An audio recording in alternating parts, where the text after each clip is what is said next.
The National League East race got a little bit hairy here down the stretch in August, and it could have got really hairy last night if the Philadelphia Phillies did not pull out that comeback win in Game 1 of the series against the Braves. They go into tonight with a 6-game lead now over the Braves, a 9-game lead over the Mets. There's 3 more games in this series, though, so they can cut this lead in half this weekend. We got a 45-24 record at home, a 34-31 away, 41-33 against teams 500 or better. We're going to dive into the Phillies right now a little bit. What's working for them? What do they need to get going? And we got this big Brave series and a lot of NL East games coming up in September. My name is Shelfie. We are back again with the Cherry Pinstripes podcast, YouTube, Spotify. Make sure you're following us on Twitter, Instagram, Facebook, all that fun stuff.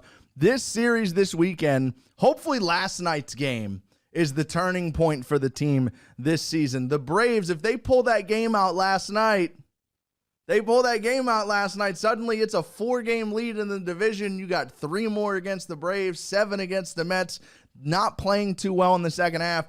That was a crucial, vital, gigantic win last night that I think if this team does get back into their ways and they go on their run like a lot of people thought they would all season long. Last night's game was the game. It was the moment. It's the one we'll go back to and say, yup, that's when they locked it in. They've won 10 out of their last 15 now, 10-5 over the last 15, and that's with Bryce Harper and Trey Turner still not playing well at the moment. Like I said, they have that 6-game lead over the Braves. They're 1 behind the Dodgers right now in the National League, 3 more against the Braves. They have 4 against the Marlins, 7 against the Mets, 3 against the Nationals. They've been much better at home than on the road, like most teams. They're not terrible on the road, though, 34-31, but they do play 17 out of their last 29 games on the road, a lot of which being interdivision games. We have taken care of the Nationals and the Mets when we need to. The Marlins always scare us, but there's a lot of young guys playing right now, too.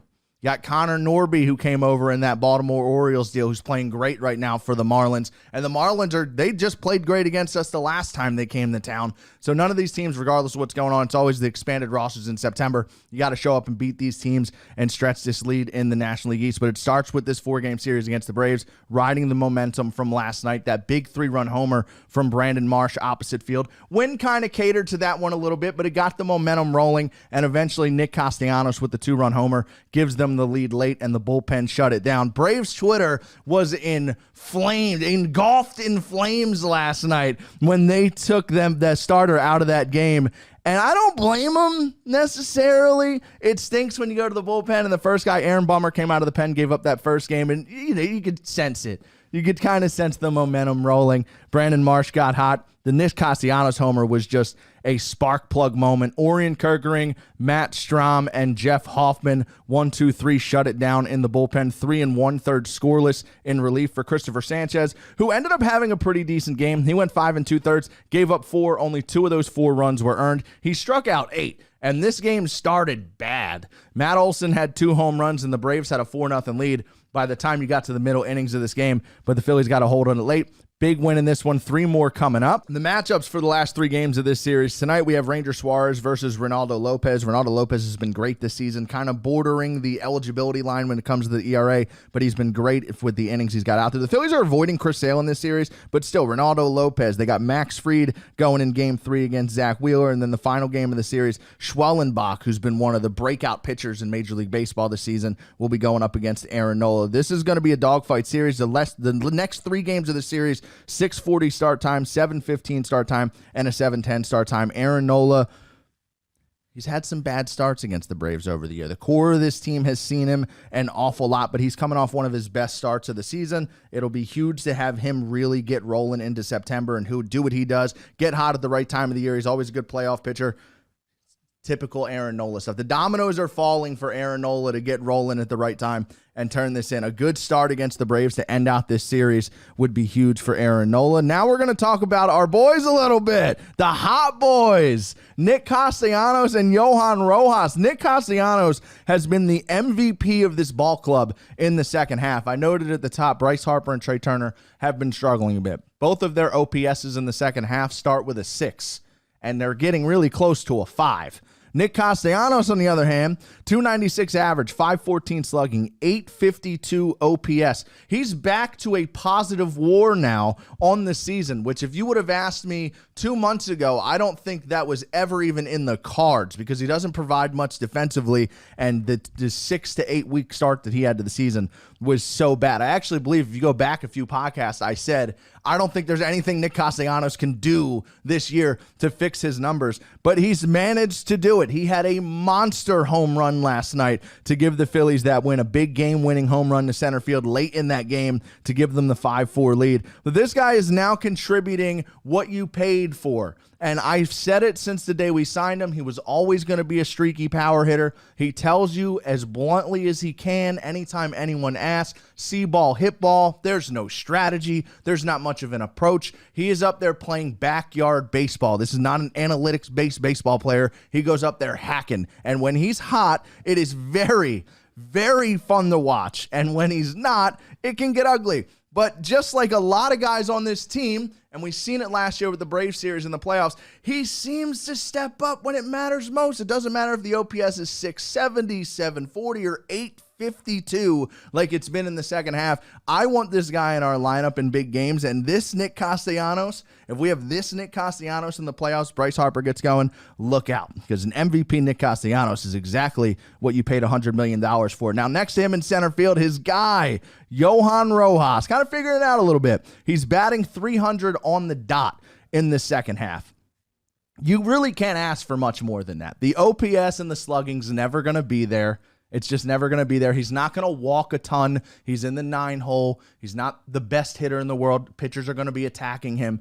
If he can have stretches like this where he can bat 300 over the course of 6 weeks, that's huge because, as we have noted here, top 5 in sprint speed, 100th percentile at 30 miles an hour, plus 7 outs above average, 94th percentile in Major League Baseball. He has the top rated arm value in baseball this year in the 100th percentile. His average exit velo on the arm strength is 91.9 from center field. Usually the cannons are in the corners. Johan Rojas is flying around out there and then chucking low 90 missiles from center field. There's a reason that they've given him a really, really long leash offensively. This defensive talent can win you ball games. It won you a ball game in that Atlanta series last year when he took that double from Ronald Acuna in the gap with the bases loaded. Trevor Plouffe has called this out last year's season in the playoffs. Shout out Trevor Plouffe. This is a guy who will take 2 or 3 runs off the board, and you won't even notice that it was a big play. His jumps are that good. He moves that fast. He is a premium defender. He's not a good defender. He's not a gold glove defender. This is a premium defender. And if he can just have flash in the pan stretches like this where he's batting 300, the hot boys in the bottom of the order are carrying this ball club right now. It's been a tough second half, but 10 wins over their last 15, and it has been motored by Nick Castellanos and Johan Rojas in the bottom half. Those two guys, hopefully they can just keep this thing rolling because now Brandon Marsh is getting hot. Bryson Stott has been a lot better over the last couple of weeks. Bottom half of the order's rolling. Eventually, at some point, your MVPs are going to start hitting too. You don't want to see a stretch like this in October, but the boys have a whole month to figure it out. And the odds are, my money's on black.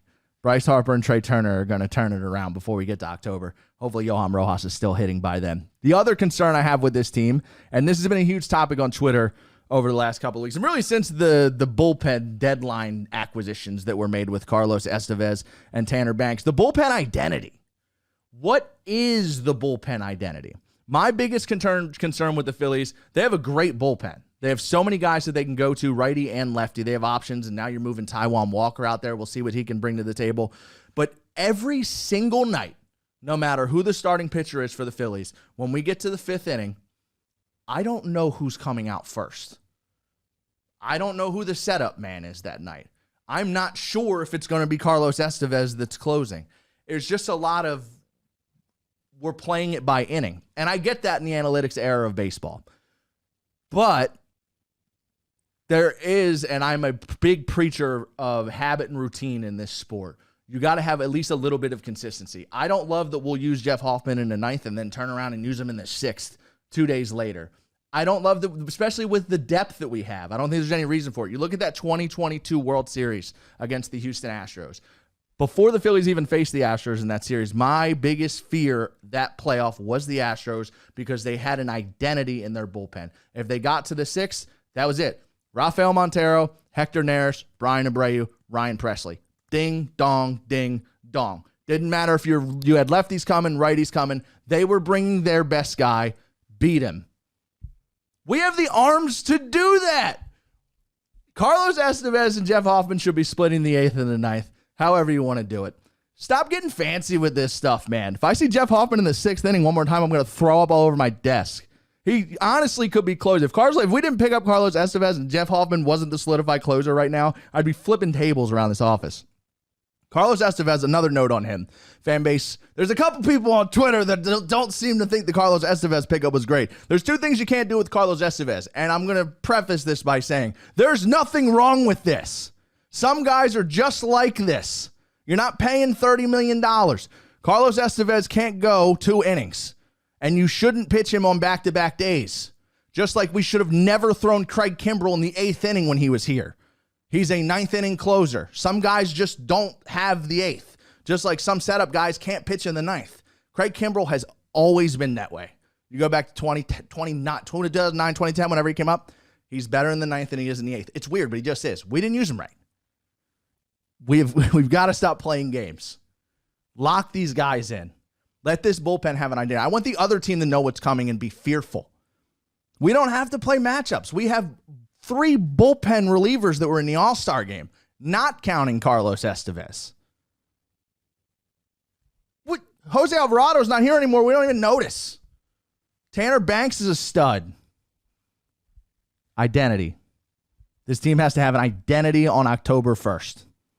And it starts with the back end of the bullpen. I want teams to know that if this game gets to the 6th and they're not up, they're in trouble.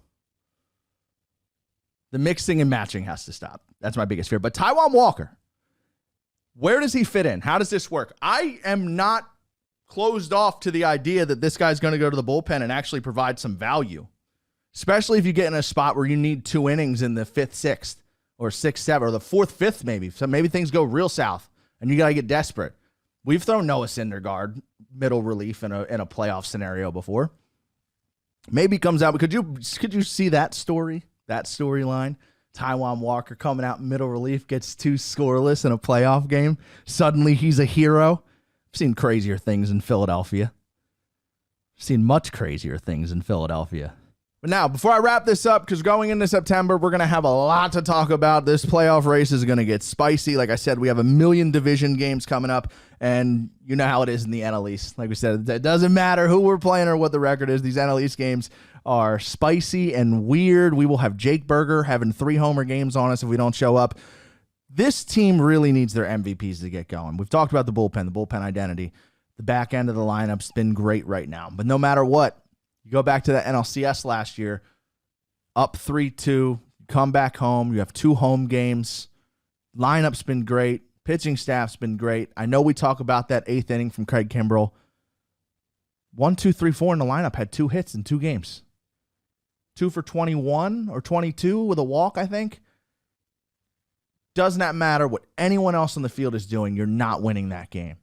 The 1, 2, 3, 4, even 5 in your lineup that you're spending $100 million on has to contribute.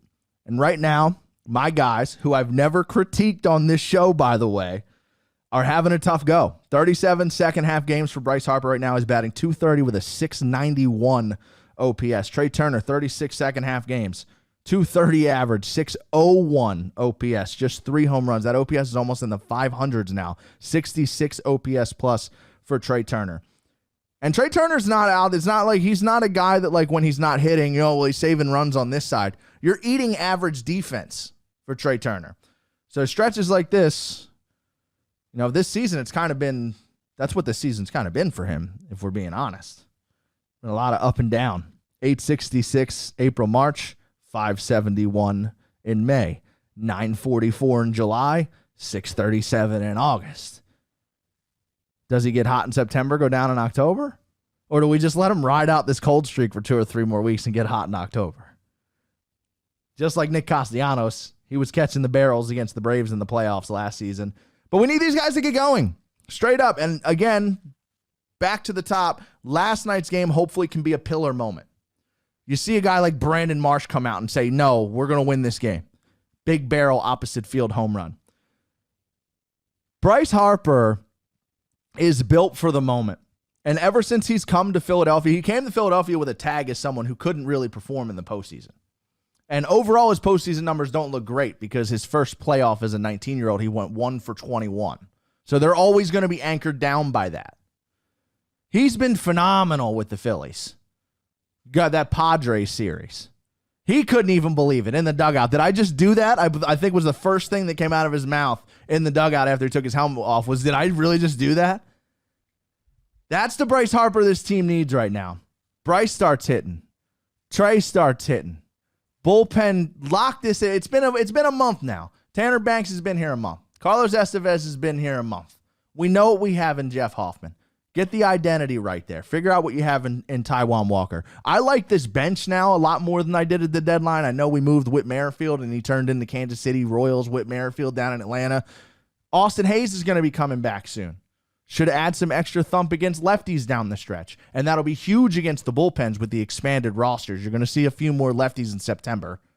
Kyle Schwarber, Bryce Harper, you're going to say, and the Braves have been lining themselves up for lefty spamming the Phillies for a while. Austin Hayes is someone that's going to get added into the mix here that could be huge. He's going to come up in a couple spots here late September, and even in the postseason, Austin Hayes will have big at-bats for this team. So keep him in the front of your mind as well. There's a lot of guys that haven't really contributed to this 10-win over a 15-game stretch that you will be seeing contribute as we move forward. Kyle Schwarber's been up and down, but he's having one of his better seasons with the team. 3 games left against the Braves, 17 on the road. Let's get it going. Again, guys, if you're not already following the podcast, it's YouTube and Spotify, Cherry Pinstripes. Make sure you're following us on Twitter, Instagram, Facebook, Cherry Pinstripes. We're back here every week. We had a couple-week hiatus there before the All-Star break. Had to get some things fine-tuned, but make sure you're following us on socials. We're active every single day on socials. Even if we miss a podcast, if we go a week or two without a podcast, there's always social content every single day on Twitter and Instagram, so go check that out. Stay up to date with the Phils. I'll talk to you guys there, and I'll see you in the next one. Peace.